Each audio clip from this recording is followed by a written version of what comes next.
Kancamu rene arep sapa? Kula piyambak, Pak. Kakangmu ra melu. Mboten wong senes grupe ya. Berarti awakmu arep Lho, aja ngono lho, Iki Pak. lak grupe Percil CS. Lho, kuwi ya aja ngono lho, jeneng awake dhewe sak Jawa Timur ki sak darah sak daging. Sak darah sak daging grupmu ya buyar. Cil. Ora nek buyare percil, ora nek buyare. Ora nek buyare, tak pecati kabeh wis kowe. Padha ae ora enek. Cil kowe lek dingone nesu aja. Nyapa nesu aku ora tau nesu kok. Lho, karo cuklitik. Lah nyapa nesu wong ki kancaku. Iki nek nesu. Aku lak nesu malah karo sampean kuwi tak nesoni. Lah nyapa? Lha iki wong ora ngerti wayah lho, telepon jam 2 bengi. Jam 3. Ngono iku jenenge apa to? Duwene pulsa ya pas jam 2 kuwi. Oh, gratis. Sesuk lak telepon isu ngono lho, Pak. Bonusan. Kocone ape turu.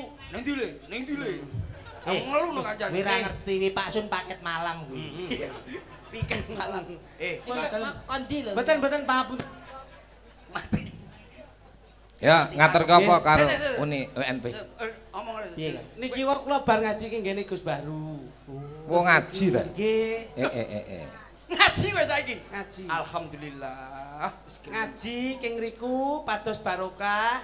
Terus ngerti nek ngriki barokah nggih wonten, ngriki nggih pados barokah melih. Ya. Nggih Ngono lho. muga barokah UN apa? UNP. UNP Kowe matur. aja lali lho kowe ndengenane ning kene lho.